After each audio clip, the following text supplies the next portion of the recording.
an karhanta kai zama don ta'aziyya, kawai ka fito ka share fili ka zauna don yin ta'aziyya, wannan ba a son sa. ina jin gama ga littafin kai faɗa ko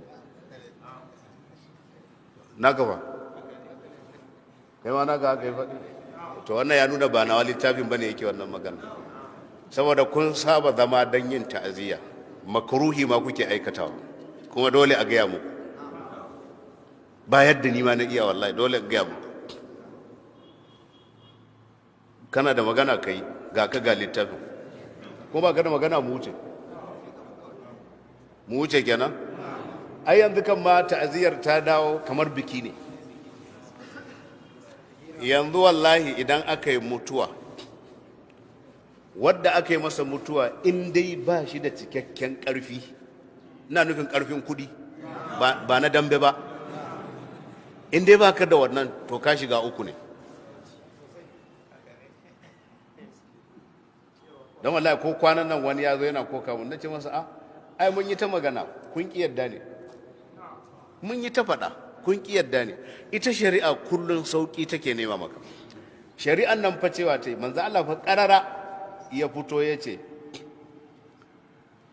ku kai ma gidan mutanen Alu Jafar ko ya ce ku kai musu abinci, saboda ma yushgiluhum abinda ya shagaltar da su ya shagaltar da su, ko kuma abin da ya same su ya samar da su. gidan da aka yi mutuwa da mun sani cewa ko tukunyar abinci ba a iya dorawa, wallahi gidan da aka yi mutuwa tukunyar abinci ba a iya dorawa. amma yanzu har da tukwane lamba 10, hayan tukwane ake. daga nan ya kamata kusan cewa kun saba wa manzan Allah, wallahi dole a gaya muku kun saba wa manzan Allah. na ga wani yana kau da kai baya son mu haɗa idanu, to sai na faɗa, ita dama gaskiya haka take, ko ta maka daɗi ko ka ta maka daɗi haka take. daga nan wallahi mun saba wa manzan Allah. wani kuma wallahi baya so, shine baya so, saboda ya ga wahalar da ake ciki kuma yana son ya bi shari'a, amma wallahi dangi za su hana shi. ba haka ba ne? dangi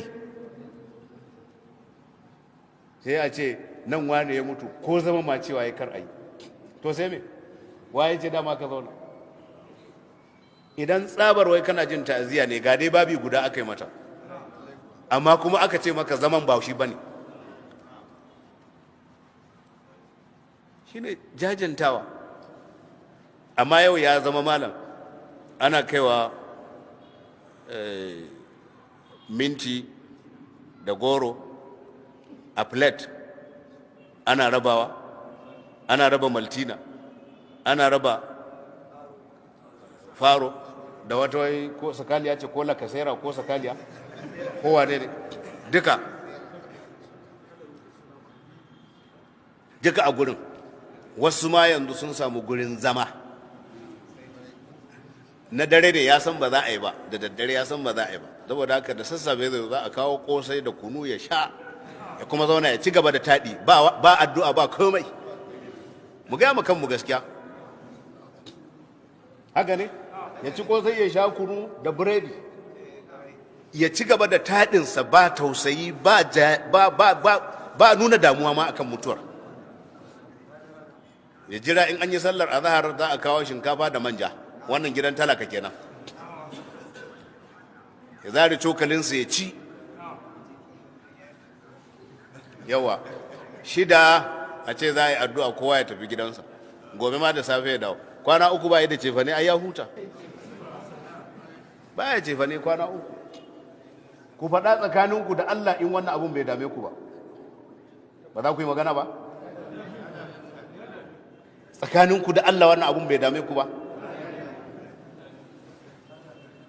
to kuma gashi ma makruhi ne, to ku bari mana.